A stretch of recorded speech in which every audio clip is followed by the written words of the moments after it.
जय माता जी, जय श्री कृष्ण। जेवी की फैमिली में आपका स्वागत है। मंगलवार की व्रत कथा से पूरी होगी हर मनोकामना। भगवान शंकर के 11वें अवतार कहे जाने वाले हनुमान जी का व्रत और पूजन करने से पूरी होती है हर मनोकामना। सुख, संपत्ति, यश और संतान प्राप्ति के लिए मंगलवार का व्रत रखना शुभ माना जाता है। हनुमान जी से जुड़ी मंगलवार की व्रत कथा का पाठ करके इस उपवास को पूरी श्रद्धा के साथ पूर्ण करें। मंगलवार व्रत कथा प्राचीन समय की बात है। किसी नगर में एक ब्राह्मण दंपति रहते थे। उनके कोई संतान न होने के कारण वह बेहद दुखी थे।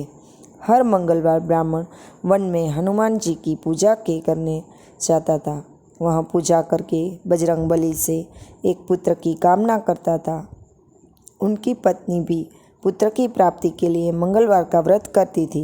वह मंगलवार के दिन व्रत के अंत में हनुमान जी को भोग लगाकर भोजन करती थी।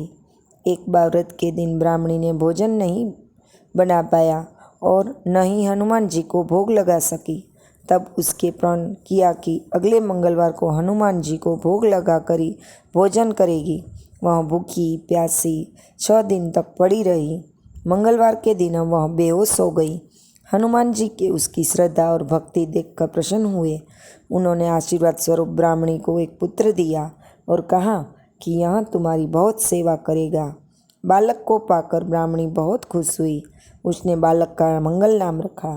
कुछ समय उपरांत जब ब्राह्मण घर आया तो बालक को देख पूछा कि वह कौन है। पत्नी बोली कि मंगलवार व्रत से प्रसन्न होकर हनुमान जी ने उसे यह बालक दिया है।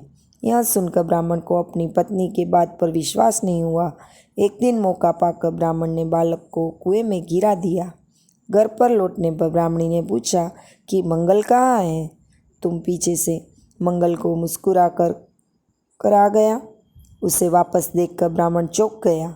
उसी रात को बजरंगबली ने ब्राह्मण को सपने में दर्शन दिए और बताया कि यह पुत्र उन्होंने ही उसे दिया है। सच जानकर ब्राह्मण बहुत खुश हुआ, जिसके बाद से ब्राह्मण दंपति नियमित रूप से मंगलवार का व्रत रखने लगे। मंगलवार का व्रत रखने वाले मनुष्यों पर हनुमान जी की कृपा अवश्य होती है। बोलो हनुमान जी की जय।